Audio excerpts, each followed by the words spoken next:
Hey everyone, welcome to this week's episode of Women Serve 2. Today we have Kristen Gines with us, and she joined ROTC in 2013 directly out of high school and commissioned as a military police officer in 2018. She started as an operations officer, became a commander, and now she is an OCT officer, which I'll have her explain what that is because I had no idea what it is. But she is still in the reserves, and in the midst of doing all of this, she started working as a microbiologist, right? Crazy, insanely smart. And then recently made the shift to working for herself as a health insurance agent so she could take more control of her schedule and spend more time with her son. But today we're really going to be focusing on that leadership and empowerment and why women are needed in leadership. So, Kristen, thank you so much for taking the time to do this episode. Of course. So, let's start off with essentially your military service. What made you decide to join? What made you decide to do ROTC instead of, commissioning like through OTS or enlisting? And just essentially just your journey. Yeah, so I always had been sort of interested in joining the military for most of my life. And my mom kind of pushed back on that. She wasn't that thrilled about it. But as I got, up into my senior year of high school and thinking of ways to pay for college, the scholarship programs kept popping up. And I thought, well, I might as well apply. If nothing comes of it, nothing comes of it. But I ended up qualifying for a national scholarship, which is why I ended up choosing ROTC. They were giving me the money, you know what I mean? So I had thought about enlisting. I had appointments with MEPS and with recruiters, but it just worked out better to do ROTC. I have told people, though, if I could go back, I probably would have just enlisted and gone the OCS route if I had stayed, if I hadn't gotten ROTC. That's kind of how that happened is I just, I wanted to go to college and wanted to serve and was able to do both at the same time. So what made you like looking back at it? Because that's actually the first I've ever heard someone say I would probably go enlisted before OTS instead of doing like the ROTC. Why would you, looking back at it, do it the other way? I think you just get a little bit more real world Army experience and military experience in general being enlisted and then going OCS or warrant if that's what you choose to do. I think that's where a lot of the like culture difference comes from with NCOs and officers is that I think officers get this sort of inflated sense of self because they're in school. As you go through ROTC, you get to be in leadership positions. All the cadets are just kind of afraid of you as seniors. And so you kind of get this like inflated ego. And then you bring that into the Corps. And then all of a sudden you're met with these senior NCOs who know way more than you, and even junior enlisted who know way more than you. And I appreciate the time that I had in ROTC. I had great mentors, both enlisted and officer, but more of my influential mentors have definitely been enlisted. And I think I would have had a little bit better understanding of just the military in general had I enlisted first. So how did because as I was enlisted, so I would say there is kind of a difference between prior enlisted officers and officers who just like, Mm-hmm. especially if Absolutely. they especially if they get out of the academy. Like the academy, like you have the ROTC, but then Yeah. like the academy ego is just like it's just Yeah, slightly a little bit more inflated. Um, and definitely. and I get it. It's rough. It's tough. Like got it. However, there is that cultural difference. How did your leadership change from when you first went in to like the more you were, in the military? Mm-hmm. I think thankfully I don't think I had too much of an ego, and I don't want to like puff myself up about that either, but I definitely went in thinking I knew more than I did, and for better or worse had some not so great commanders at the beginning of my career, and so I very quickly saw what not to do. And I also did SMP, which is simultaneous military, and so my last year of ROTC I was actually drilling with a unit doing more of the enlisted jobs. And so I could see dissatisfaction with that commander and with the other soldiers about the way that that commander and subsequent commanders were handling that. And so it kind of started already building my leadership philosophy from a pretty early state into doing, into what it's evolved into now, which I think is much better than what it was for sure. So being a woman, right, or Mm-hmm. a woman, it's it's a male dominated career field, and especially Yes. as a military police officer. Yeah. Um, well, at least I could only imagine. Mm-hmm. I guess I shouldn't assume, but in my experience, or from what I've seen, it's very, very male dominated, especially in the Hmm. military police aspect. So, how Right. do you think women affect that overall culture of units and the different units?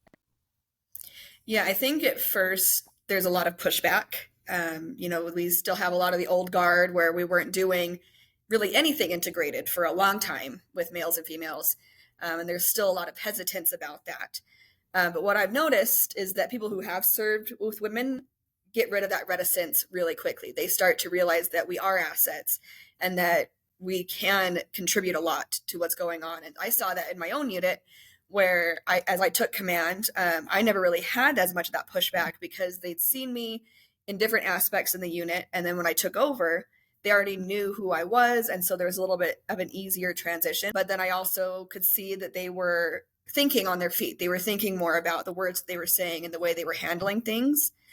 And I also saw that when we would go visit other units or when I would be on like leadership meetings with other parts of the battalions, where I could see some of the disrespect for women in other units and see my soldiers and my detachment sergeant and the people that I worked with standing up for them and making the other guys think more carefully about what they were saying and the way that they were acting and not putting up with some of the sexist comments and the gross comments and things like that. And so I think overall, and I've had a lot of other guys say this too, that when women are integrated into the system and they just treat them as another soldier, that the culture is better. Command climate surveys come back better. Mental health is typically better. They actually do the resiliency training because we force them to. Sharp incidents go down, EO incidents go down. And so I think overall the culture gets really benefited. And I haven't seen as much of that in the combat arms, but from the combat support point of view, where, yeah, women have been in there for a while, but are starting to take on more leadership that way, I think it's definitely improving the culture little by little. Why do you think that is? Like, why is that that women persona, or just having women in that, like, drastically improve, maybe not drastically, but in essentially improve that unit? And what are some of the things that you heard, like sexist comments from the other Mm-hmm. units? So one of the worst ones was someone making masturbation jokes towards me, and things like that. And I kind of learned to let those like roll off my shoulders Mm-hmm. after a while because sometimes it's just not worth the battle. And you live to fight another day and do that on a different scope. But I think the change comes from one, like I said, they have to actually think about it when they're looking into a woman's eyes, what they're saying. Mm-hmm. When we assign titles to people like woman or black or Hispanic or things like that, it's almost dehumanizing in a way, and we stop thinking of them as another human and just as that title. And I think that's what happens a lot in the military. It's like, oh, it's a female. And Mm-hmm. that's where it stops. And so then they have all of these preconceived notions about what a female is and what she does in the military. They haven't had any real world experience with them or had them in leadership positions, especially in the combat arms, combat support roles, where it's been largely dominated by, especially like second lieutenants who, you know how they go. But it's not even so much that there was an incident that caused women to be uh, perceived as lesser, just that it was the overarching culture, Mm-hmm. and no one was holding them accountable to change that. So, like, when I've seen certain women in leadership roles, especially more like the lieutenant side, Mhm. like, I've seen guys almost think they can steamroll them, and Mhm. especially if they're timid. As a woman, how should you, like, if you know someone's trying to steamroll you, how should you approach that? Yeah, that's a hard one. I'll be honest, I'm not easily intimidated, and so that's not been something that's been as difficult for me because my mouth reacts before my brain a lot of the time. But I have seen it with a lot of others and a lot of my friends, and I think it's important not to lose yourself. For one, like if it's not your leadership style to snap back, then Mm-hmm. don't do that because it's going to seem insincere. It's just going to make you seem even more timid if you try to force something. But I think it's important to also hold them accountable, Mm-hmm. whether or not you do it in the moment when those things come up or you do it in private. I think it's important to hold them accountable and then to also address it largely as a whole. I've been known to, when I've done like sharper EO trainings, take case studies, quote unquote, of things that have been said to me by people in the unit and make them into case studies and be like, why was this incorrect? And so I don't think you always have to be super direct. I don't think you need to yell back.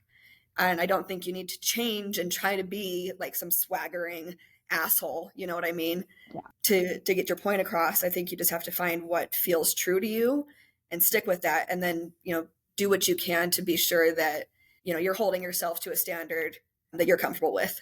Mm-hmm. Yeah, that's very true. Like I do agree with that.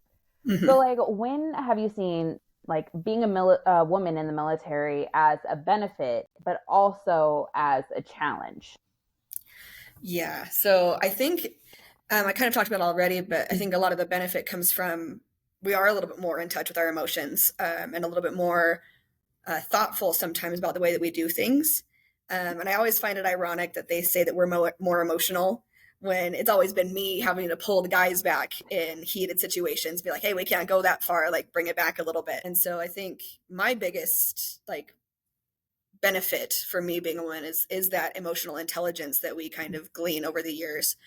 And I've been able to talk with soldiers and get them behavioral health appointments and help them to work through some things and ask for help and be able to kind of move on from things and correct some things in their careers and be able to move on and progress. And instead of yelling at them, which was what my first sergeant's first instinct was to just yell at them and scare the shit out of them. And then I would have to be like, all right, let's bring this back a little bit. What's the root cause here? Why are you acting this way? What can we do to address it? And what can we do to fix it? Mm-hmm. And so that was what was nice there. But on the flip side, the challenge of that is that, we talked about it just a second ago, it can come across as weak to some people to talk about the emotions, to say, hey, we don't need to yell. We don't need to come up. We don't need to scream. We don't need to react with anger. A lot of other people will see that as weakness or as being too soft and raising soft soldiers. And I just don't agree. So you did mention like the whole emotions thing, and that's kind of a hot topic when it comes to what's the word I'm looking for, like combat. So yes. What would you say to people who think that women shouldn't be in a place in like combat arms or shouldn't be in a place, in the military in general, and especially those leadership positions? Yeah. Well, first of all, if they're not in the service, I don't think they get an opinion about what we can do. Because I feel like a lot of what I get from people saying that are people who have never been in or who failed out of basic. So first of all, that's what I like to say about that is if you're not in, you can't really say. And then the other is that the big thing I always get is about the strength thing, about the physical strength. Like, oh, you couldn't pull me out of a foxhole. I'm like, well, I'm not going to need to pull you out of a foxhole because we don't do that anymore, for one. Yeah, but there is like a misconception with that. Like I do hear the strength, and like sometimes I'm like, not all the guys are as strong as I am. So exactly. I'm like, I passed my PT test. Do you pass yours? Right. And one thing I've said to people is like, hey, even if I can't pull you out of a situation, I'm not going to leave you in it. And I've seen on numerous occasions women with much more calm and collected responses to emergency situations and dangerous situations than the men. I've seen, like I was saying with some of these soldiers where it wasn't even an emergency situation, but they were overreacting about something that they already didn't need to, but they don't consider anger an emotion. And so, but I think women in general are a lot more level-headed in those kind of situations. And that's, like I said, not everybody, but from my experience, what I've seen, I see women reacting much more calmly and much more productively in those situations. And I know that I could rely on any other woman in the battlefield to stick with me and to get me out of that situation as best they could. And she wouldn't leave me. And I can't say the same thing about every male counterpart that I've had. Why do you think that is? I think that women are just intrinsically grouped. I don't know if that's the right word, but we kind of stick together. Like we've been told, find another woman is safe. And so I think we have a little bit of that responsibility built into us to be a safe place for people. And for better or worse, because women give themselves a lot out being a safe place for people and can give too much of themselves. But I think that desire to be a safe place for other people drives us into some of these roles of leadership, to be able to correct the things that were done wrong to us or that we saw were incorrect. Do you think sometimes like caring too much can almost be like a challenge against us? Like we're going to Hmm. have to do more in the same role and position compared to our male counterparts? Absolutely. And I've seen that with myself where I'm like, I don't feel like I can give anything incorrect. Like I cannot fail my PT test in any regard. I cannot drop below 90%. I have to be the top of my class. I have to be the one with the best metrics. I have to do this. Where I'm seeing, on these leadership calls that we would have with the other commanders, where my unit was above and beyond what the standard was. And the other commanders just didn't seem to care that their units were dropping below. Hmm. Um, and that's something I've had to work through a lot. Like I actually hired a business coach and we worked on some of that perfectionism and things like that with realizing that, I don't need to do that all the time. But I think, we already feel that sort of prejudice just being a woman that we don't want to fail on anything else and have that reflect on the other females that are in the army or the military. Do you feel like sometimes like we have to overprove? Because like I'm a perfectionist too, but like Mm-hmm. sometimes I feel like when I was in, and again, being a perfectionist, I would have like everything done on the same time. Like I would make sure my work was done, but then I would get more work. But then Mm-hmm. I'm like, this person who's the same rank as me, we get paid the same. Why are you not like giving him some work? Why do I have to prove more of my Right. value compared to sometimes the males? Like I've talked to some females, they're like, well, I have to do more just to prove that I deserve to be there. Yeah. Have you Because they're seen that? already, yeah, absolutely. And I think, again, it comes back to that like dehumanizing thing where it's like, I had a guy say, "Oh, aren't all soldiers just all green?" And I was like, "That's the idea, but no, that's not how it Mm-hmm. is." And maybe you come in and you're both staff sergeants and you're supposed to be right here, but to some people, there's a male staff sergeant, there's a female staff sergeant, and they're already starting behind in their mind for some reason, even though they know nothing about them. Mm-hmm. They might be seeing their NCOER bullets or whatever, but there have been studies that have proven when you can see what a person's gender or race or ethnicity is on an otherwise neutral document, that the ones that are leaning more towards white males are favored. And so I think that it's kind of happens the same way. And I don't think it's necessarily purposeful. And I think it just is like there's a culture of it that I do see improving. And I want to give credit where credit's due. I do see it Mm-hmm. improving, but I think the culture just kind of leaves it there where it's like, oh, well, they're already physically they're down here. And they put so much on the physical aspect that they don't account for every other bullet on those evaluations. So it like when you were in, did you have Mhm. like a female mentor like to kind of help you guide you through kind of some of these challenges, some of these struggles and kind of make you the Yeah. leader that you were? Yeah, absolutely. It's Major Kiana Carr. And I wish I was under her still because she was just amazing. I mean, she's black, she was gay, and she was out and proud about it. And she was a graduate of the Virginia Military Institute, which is a senior military college. And she held nothing back. She was a fellow at, she was an MP. She's the reason that I decided to become an MP. But she just commanded a room. Like you walked in, you're like, she's in charge.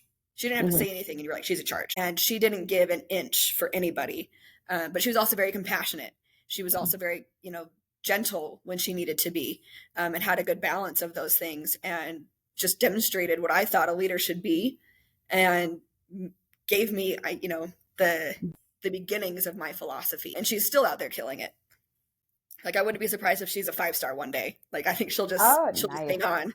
It wouldn't even surprise me. Like yeah, that's par for the course. So, in your opinion, what makes a good leader?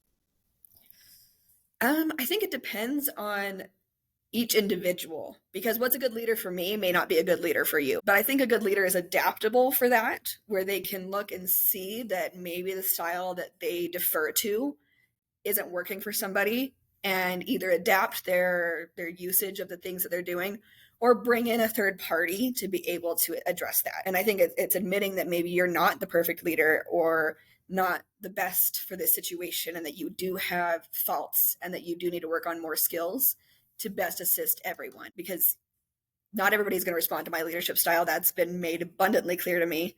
but I don't respond to everybody else's either. Hmm. But the leaders that have really influenced me the most are the ones that have realized that and taken that into account and adapted for me and adapted with me. Hmm. So is that like social awareness or self-awareness of like what kind of Yes. leader that you are? And it's always Yes. about learning and growing, right? Like you can't, Yeah. it's always about trying to figure out your people, trying to figure out different learning styles, different Hmm. leadership styles. So is there like any like podcast, books, people that like you've kind of listened to that's kind of shaped your leadership? Yes, a little bit here and there. I would say I'm not the biggest fan of Start with Why, but I did like Leaders Eat Last. I was like, I love Simon Sinek, so I'm like, always start with why. Yeah, I mean, Start with Why is good. I just feel like it could have been like a pamphlet instead of a whole book. There's some But repetitive Leaders, stuff, but yeah. yeah, for sure. But Leaders Eat Last, I think, is a big one for me. And that one has been one that I think about a lot, where I'm like, if I'm not willing to do what I'm asking my soldiers or the people under me to do, then I have no business being in this position. I have Mhm. no business doing this, and making sure that everybody else is taken care of before me, but then also balancing that out with taking care of myself, which comes from a lot of Brene Brown as well. Like Mm, just her whole body of work, Brene Brown there. It really yeah. has shaped a lot of what I do as well. Hmm.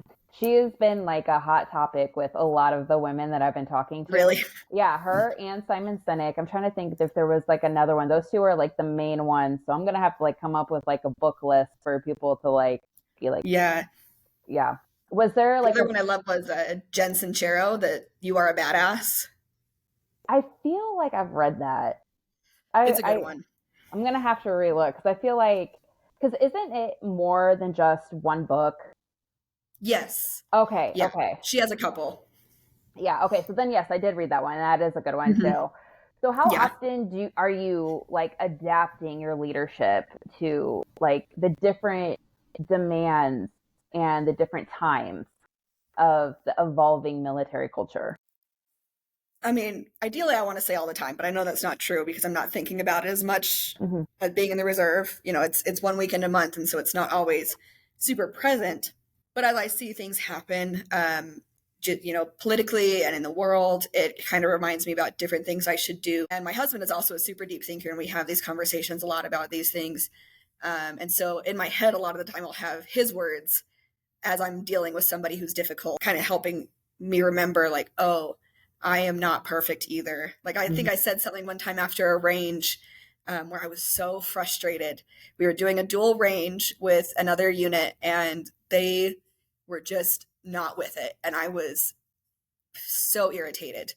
And I was like, their sergeants have no idea what they're doing. Like, that was the most incompetent range I've ever seen in my life. And he was like, well, maybe don't use that word. And he gave me an example of when I had used it and it had like hurt him. And I didn't even realize that I'd said it. But so, like, little things like that, thankfully, when he is very honest with me and gentle also with me, but has reminded me that I need to be more cognizant of the way that I'm reacting to things. And that there's always an opportunity to grow and to change. So what's like your best like advice or guidance for like and not just like on the officer side, but like the enlisted side on how and especially for a woman to be more of a leader? Mm-hmm. I think it's about finding what leadership style you resonate with first and staying true to that. And then also just keeping your values held tight, not sacrificing that, and not falling into the hole of being self-deprecating or shitting on other women to try to like get into the boys club, because I've seen that here and there, and thankfully not very often, you know what I That's mean, good. but I have seen that. And just really sort of ignoring the culture in a way, and making that your expectation that other people ignore that culture and ignore those preconceived notions, and then again holding people accountable for the things that they say. And you can find your own style of doing that. Like I said, I'm much more direct about the way that I do it, but for some people that's not going to work and it's not going to be authentic. But finding a way to hold people accountable, and just showing that your expectation is that you're going to be treated as a leader and treated the same as anybody else your rank or your ability. So some women I feel like tend to be a little bit more non-confrontational Mm-hmm. because of our emotions. We do have, Yeah. we show our emotions a little bit more. Mm-hmm. like, what would you say to like your troop who's struggling to confront a male counterpart and hold that person accountable? Yeah. I would say there's no weakness in bringing a third party in. Like if you need to go to AG, or if you need to go have just a friend sit with you, even, or a trusted leader, whether that's a man or a woman, to sit down with. I don't think there's any weakness in saying that I don't know if I can handle this on my own and I need the support of somebody else. And I've done that before a couple of times. I had to administer a GOMAR for someone who had raped somebody, and I was having a very hard time sitting across from that person and Mm-hmm. doing that. And so I brought in, some support to sit with me, so I could administer that and not lose my temper and keep that as professional as possible.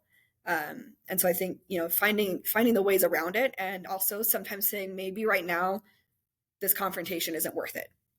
Um, if you get to a point where you're like, it's causing me more stress than the initial comment to do this confrontation, then maybe set it aside for now until you feel like you can, or until something is big enough that you do feel like you need to say something. What would you say to someone like a woman who is struggling with the whole male dominated, being a female in a male dominated career field? Yeah, that's a hard one, because I've been in a male dominated field my whole life, with the army, with being a microbiologist. Now I'm in sales, Mm-hmm. and it's definitely interesting. It's definitely tough, and I think a lot of what has helped me, especially recently, is leaning into my femininity a little bit more, Mm-hmm. and allowing that to be the strength that it is. I think I fought that for a long time and tried to be like butch and like, I'm fine. And I think that ended up being more of a detriment to me than anything, because I was not being myself with where I was there. And I think that there's a unit for everyone. And I think if you find yourself in a unit, or find yourself in a job or a position where you are not being treated with respect, that you volunteer to transfer, you find somewhere else to go, because it's not worth your mental health, and it's not worth your mental safety to be in that situation. And that's what AG is for. Like if you're having issues with your commander or your leadership team, that's what AG is there for, is to help you get out of those situations. And I wish people understood that they could do that more, and that there Mm-hmm. were more resources. And again, I think that's another thing that women bring to the table a lot more in these units, is these resources, because we've been willing to look for them. So you mentioned, well, I know in the Air Force it's IG. So is it AG in the Army? Or IG, I'm sorry, yes, Oh, IG. okay. I'm Okay. sorry, No, my you're brain. totally Yep. good. I just, because there's obviously, different acronyms for each branch. I just Yes. wanted to make sure. Yes, I'm sorry. No, you're totally good. I get it. It's hump day. Um, Yeah. so what other resources do we have in order to like make a more welcoming environment? Yeah, so especially when you're in leadership, it can be a little bit easier when you're sitting down in those meetings. You can, for resiliency training or for MWR days, you can suggest bringing in counselors. They have military one source people that are delighted to come visit and to share their resources with people. And they don't want to just do that when there's a suicide or an attempt. Mm-hmm. They want to do that preemptively. You can utilize, they have a whole bunch of people at the MWRs who are there to help people with just living through the military, and bringing in opportunities for people to do sensing sessions away from their leadership, making sure it's clear that they don't need to go through their command structure to make reports of things. Mm-hmm. And I think that's something that gets missed a lot. And so when I talk to the women in my units, that are especially my junior enlisted soldiers who are going to be the new leaders, I try to make sure that they know about these things. Mm-hmm. Make sure that they know, hey, there are these resources and you can utilize those. And it's like it's such a proud mama moment when I hear of them sharing those resources with other Mm-hmm. people, and being willing to do that. Because I'm like, oh, good, you remembered. Yeah. And so I think it's just, it's word of mouth. It's being that safe place for other people, and not just other women, but other people. Mm-hmm. Because we do have a lot more people coming into the military now who are more, emotionally intelligent, and who are needing a little bit more attention with those things. And I think that we have, responsibility as the current and past leaders to share the knowledge that we have. Mm-hmm.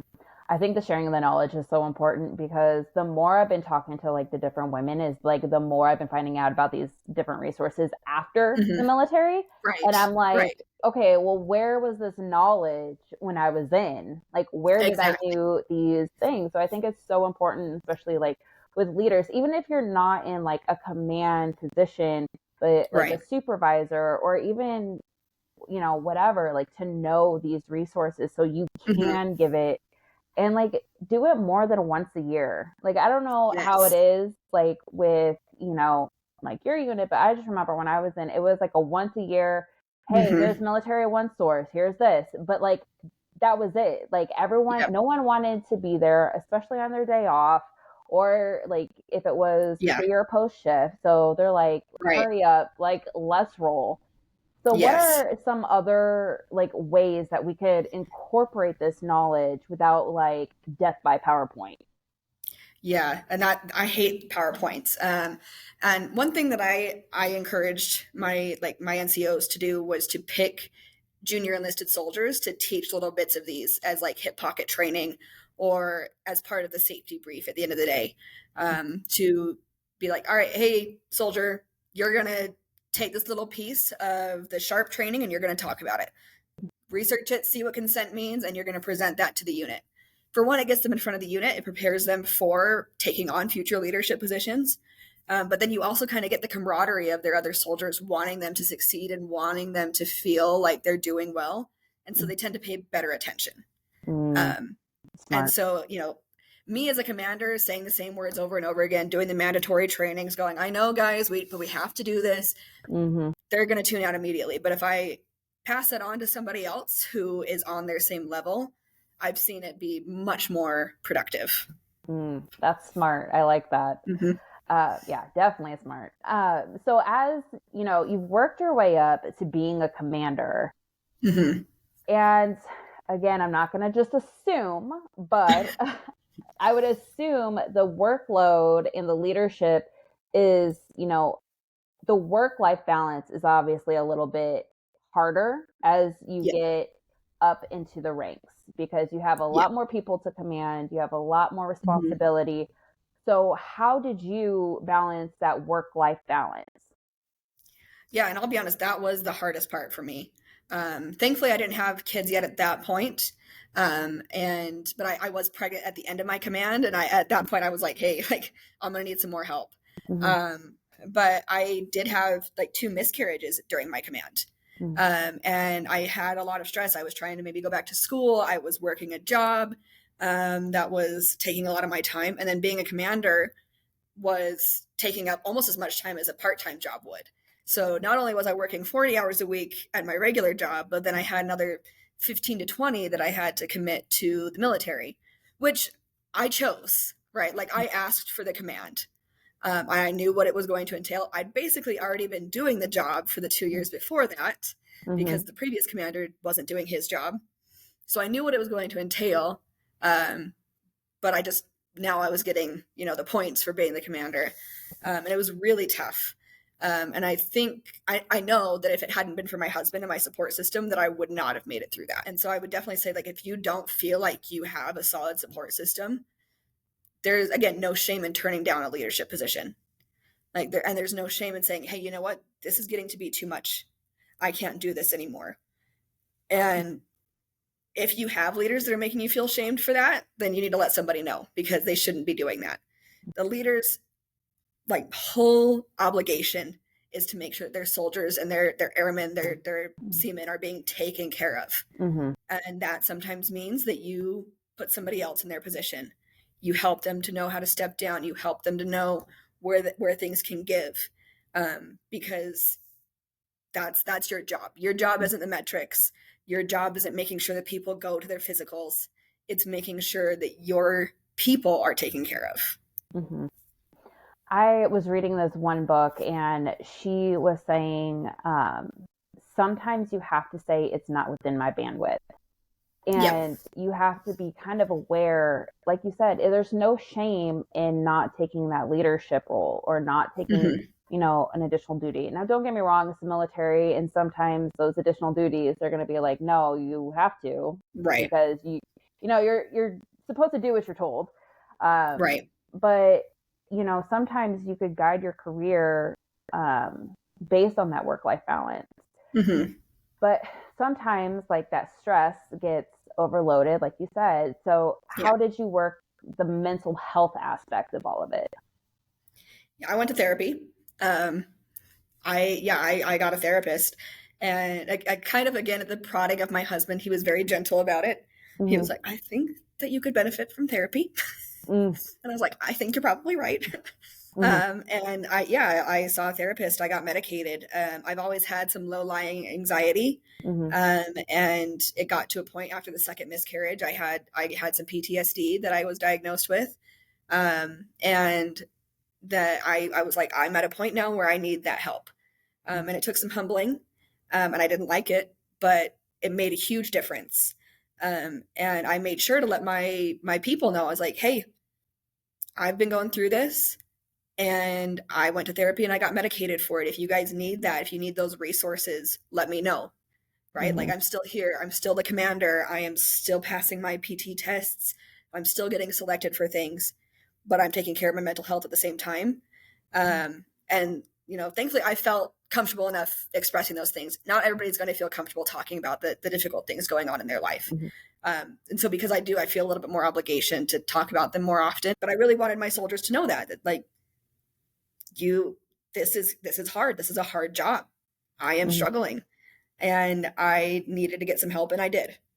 Mm-hmm. And I think being able to admit that you might need some help and need some support is another mark of a good leader. Like, you need to be able to say that I'm not perfect. Mm-hmm. Yeah, going back to that self-awareness, and you know Hmm. and especially as like a leader saying that, it brings a whole different meaning, right? Like, Hmm. because mental health still has a stigma, like if you seek therapy you're weak, and Right. all this other stuff. But when a leader says it, I do feel like it brings a different connotation, Yeah. and it's more open and accepting, instead of everything hush hush, keep it to yourself. And I Right. want people to remember, like, mental health is health. Okay, you Yes, absolutely. like self-care, and if you are struggling, like, please seek that help. Okay, Hmm. and I got diagnosed with PTSD, and I handled it for the majority of the part. But like, once postpartum, and I don't think this gets talked about enough, Yeah. postpartum depression, um Oh, yeah. like, it's we're adjusting, we're still in that military life. Hmm. I wasn't at the time, though. But there are women who are in the military, they're adjusting to being a new mom, or adjusting to having Yeah. a new baby. And I am glad that we're the maternity leave is longer, because I do think 6 weeks was, Finally. yeah, like 6 weeks. I don't know how that was even a Yeah. thing, because Yeah. I I'm had sitting here like I was just pumping myself, like, and it's like, yes. it was crazy. I was like, how am I supposed to just rebound that fast and get back to work? Hmm. And like, I had C-sections, so I'm like, I could barely move until 6 weeks. And Right. Right.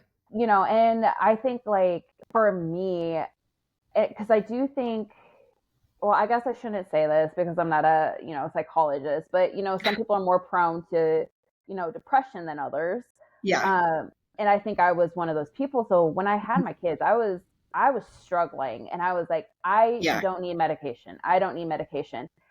And then after my second one, I was like, nope, put me on medication, I just need to get Yeah. over the hump. But here's also the thing too, at least in my experience, is after my third one, and I think my hormones were a lot more because I had twins. Oh, um yeah. yeah. So No. I was on an antidepressant. I was like, I want to get off of it. Like, I don't want to Right. just be on it. So I stopped, which I again do not recommend, just Yeah. immediately No. stopping. So if you are Yeah. taking antidepressants, and you do want to wean off of it, please get in touch with a doctor. Yes. Um, don't do what I did. And I kind of, like, not spiraled, but I hit a low, and I was Right. struggling, and I just wanted to, and it wasn't like thoughts of like killing myself. And I Right. think a lot of people need to realize depression and mental illness isn't always so dark. It could Right. be It's just not just suicide. And Yeah. it was me, like, I just wanted to sleep. I wanted to be in bed all day. I didn't want to do anything, the loss of Yep. interest. And it's also knowing that it is okay to seek help. That I went Hmm. back to my PCM and I was like, listen, I need to go back on my antidepressants. Yeah. And I think, a lot of women, and especially if you're struggling with postpartum, I know we're talking about leadership, but if you're struggling with postpartum, Yeah. please, like, it's not, a weakness to be on antidepressants. No. Sometimes it's just getting over the hump. It's just giving you, just enough to get you over the hump, and you could get off of it. You could Right. work your way off of it. I mean, my first kid, I was off of it until my second kid. Um, Right. so I think, dealing with mental health, and especially if you're stressed and anxiety and Hmm. depression, like, please seek help. Yes. I think that, I mean, I don't think that's off topic at all because I think that play, moms are leaders too. Hmm. And they put a lot of pressure on themselves. And I'm sure we can relate that to like not show that weakness as a mom either. Hmm. And that's just not feasible. Hmm. So, for leadership, and I know you were in command. Are you Hmm. still in command? No, no, now I'm in like a branch immaterial unit. So I'm kind of on my own in a way. So yeah, a lot less stress now. Well, that's good. So, what made Yeah. you decide that to kind of take that step back from that leadership role and take a different position? Yeah. So I got burnt out pretty hard. I was a lieutenant in a captain position for 4 years in the unit that I was in, and as the operations officer and then as the commander. They gave me the command pretty early because of the way that commanders before had gone, and they knew I'd been in the unit, and I asked for it, which was great. But then I was like, I'm a little burnt out. Like I've been doing this job since I commissioned, and I need a break. And they had offered me another command of an HHC unit up at the battalion. And I was like, absolutely not. No, I've seen, because I was like, I've seen how that unit works. I've been on the calls with them before.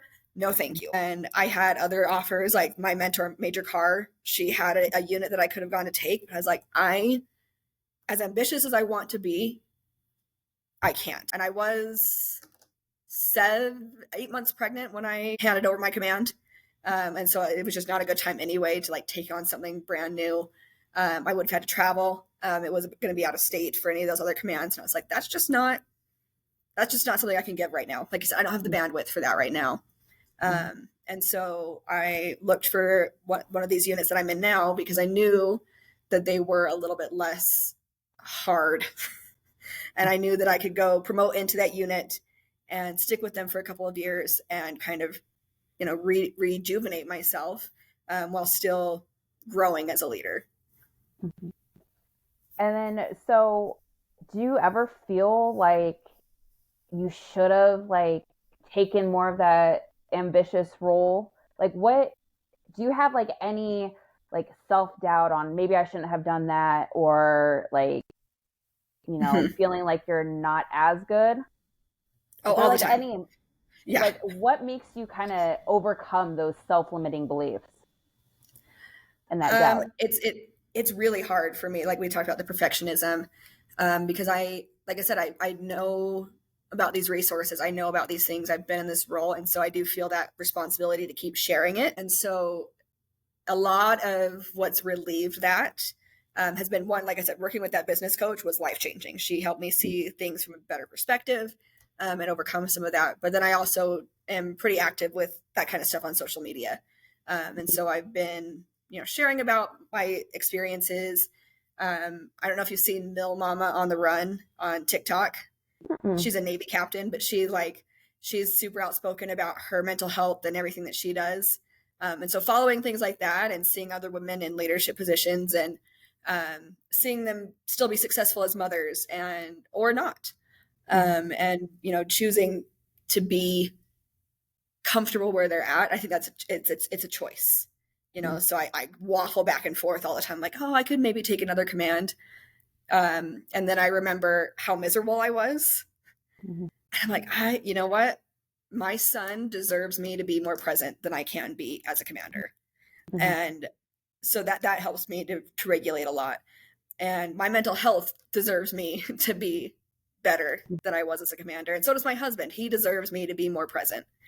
Mhm. And so kind of outsourcing that guilt into responsibility elsewhere has made that a little bit easier. So you said you wanted to be more present with your son and your Yeah. husband, um, Hmm. and you talked about a business coach. So Yes. what you left your command, and then Hmm. what was your pathway to where you're at now? Yeah. So I left my command January of 2023. Like I said, I was pregnant at the time, and I was working for a company that I was not that thrilled with, and I was thinking I was probably going to leave them by the end of the year anyway. But I was getting maternity leave, and I was going to take advantage of that. So, I and mean, I I would. recommend doing that. Yeah, that's what I'm saying. And so I was like, all right, well, I'll stick this out for a little bit. And in the months leading up to my son's birth, things just got worse and worse and worse. And it was this constant like fear of, am I going to be yelled at today for something that I didn't do wrong, but they think was wrong? They're looking for a scapegoat for things. They want things done this way and they don't work that way, but they don't believe that. And I was just getting so fed up. And I was like, all right, maybe I'm going to move up my timeline and just see what else is out there. And so while I was on maternity leave, I started looking, and I was doing microbiology. That's where I started looking, and then I was like, maybe childcare is expensive. I don't know, like this is going to It be is. rough. And so I started looking for hybrid jobs instead, where I could maybe do some data analysis. And in that search, I came across health insurance, which I'd never really considered before. But I started working with a mentor, and he helped me get licensed and showed me the ropes. And it just was like a pretty seamless, natural fit. And it meant that I could, utilize the resources of a larger company, but be a contractor and be in charge of myself and in charge of my business and have the opportunity to go pick up my son when he had RSV or hand, foot, and mouth that broke out at the daycare. Or, hey, I'm really tired after drill weekend. I needed a little bit of a nap. Mhm. Or, hey, I just want to spend some time with my son today. I'm going to take that off and not have that be a detriment. And that was a hard thing for me too, because I'm so ambitious. And I was like, Mhm. I loved saying I'm a scientist, and saying I'm a Mhm. health insurance agent doesn't always have the same ring, but the financial freedom and the personal freedom and the time freedom, again, I'm having to try to get over that perfectionism, that ambition. But that coach did help me a lot with putting that into perspective, of Mhm. saying like, do you really want to go back to where you were so miserable when you could just put all your effort into this and make your life better?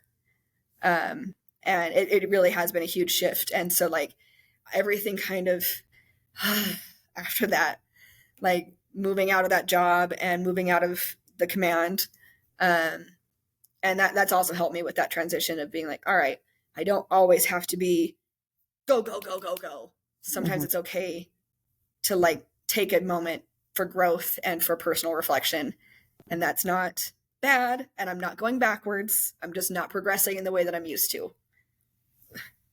I think that's hard for a lot of women because I'm Yeah. also the same way where I'm like, go, go, go, go, go. And then like Yeah.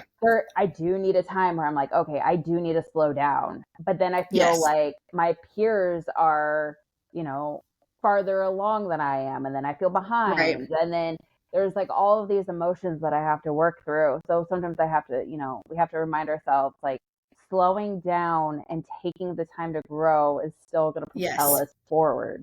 Like life is a Absolutely. journey. Like we're not all Right. taking the same road. Yes.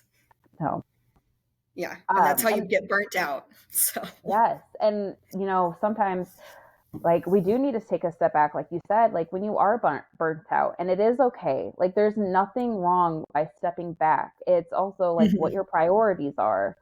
Right. And I know sometimes, like again, like a certain title sounds better, but Right. how is your quality of life? Exactly. Quality of life is a big thing. And I think we push that off to the side, especially like, if you're a high powered person, you're like, oh, I love how that sounds, but I'm dead inside. And that's not Mm-hmm. great either. Mm-hmm. One of the things that kind of like, as a mom, kids put a different perspective on things. Hmm. And I'm sure like you could probably attest to this too. So one thing that kind of aligns me to like my path, and sometimes if I'm go go go versus like slowing down, is okay, if I'm on Hmm. my deathbed, who's going to remember what I did during this time? Right. And Yes. sometimes like I don't want my kids to look back and be like, well, mommy was never there. So for Yeah. me, it's, sometimes I do have it, like right now my kids are really young, so I am slowing down a little bit just so I can enjoy it. And it's not Right. everyone's, some people, they just want to be go, go, go, and that's fine. All I'm Hmm. saying is if you are that person, it is okay to slow down. Again, Yes. there's no right or wrong, and I'm not trying to bash anyone who is go, go, go, No. go. I Yeah. Please, anyone who's listening, please don't take it that way. I'm just No. saying this is how I am, determining like my go, go, go versus my growth period. Right. So I will add your business link in the show notes. So if anyone is Awesome. interested in health insurance, please reach out Yes. to her. What does that really entail, and how does that benefit like military and veterans? Yeah, so it entails, I mostly just do health, life, and accident, dental, vision. So I've actually helped quite a few people transitioning out of the military who didn't retire with the benefits. Because getting rid of TRICARE is rough because TRICARE is a lot more affordable for sure. But I just recently helped a couple veterans, moving off of that. And so, and I do a lot to like help them with finding out different prescriptions and things. And all my consultations are free. I only get paid if you buy a policy and you don't pay me directly. It goes through the insurance company. So everything that I do is just for the benefit of educating people. So that's another way that I've kind of helped with that need to share my knowledge is I do a lot of education on it and helping people understand what it means, what their benefits should be doing, and especially with veterans who if they've been in since they were 18 and suddenly get out and they have no idea what they're doing with health insurance or with life insurance, that's where I like to step in. I have a big veteran network that I work with to do that, to help them make some of those choices so they don't end up either having to go back into the service when they weren't planning on it or dip into savings that they didn't want to. Mm-hmm. So that's kind of my goal there. Awesome. So if you guys have any questions on health insurance or need health insurance as if you're transitioning, like when I transitioned out, I was clearly lucky enough to be married to a military man still, to There you go. where I still have TRICARE, but if I didn't, then I would have had no idea as far as, what my options were, Hmm. how much I should be paying, stuff like that. So if you do have any Right. questions, please reach out to her. Like I said, I'll put the website in the show notes. So just to kind of wrap up, what is your final thoughts, words on, someone who's listening to this about leadership, women in power, and just empowering fellow women? Yeah, I think whether or not you're in like a titled leadership position, let's say, I think you should develop a leadership philosophy. Um, Even if you don't write it down, but just something like this is what my guiding tenet is going to be. Develop something that you can build that around and say, this is how I'm going to move forward with these things. If I'm put into this position or if I find myself in a position where I can help somebody or be in a leadership position over somebody, I have somewhere to start.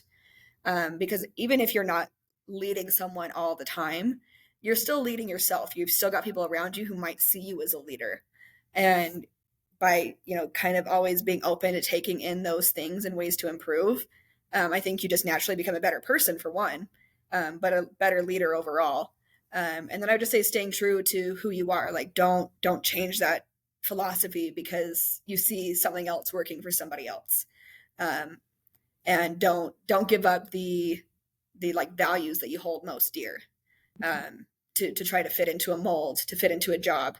The job should come to you, and you don't need to change yourself to fit into that position. Awesome. And if someone wanted to reach out and stay in contact with you, how can someone find you? Yeah, so they can find me on Facebook. They can find me on Instagram, and I can send you those. I have a TikTok. It's super silly, but it's fun. And email, anything. I'm down to talk with anybody anytime, really. Like I said, I can send you all those for the show notes. But yeah, follow me, K Mikey G on Instagram. I'll find you. It's fun. Awesome. I love So you it. can see all the pictures of my dog playing in the snow.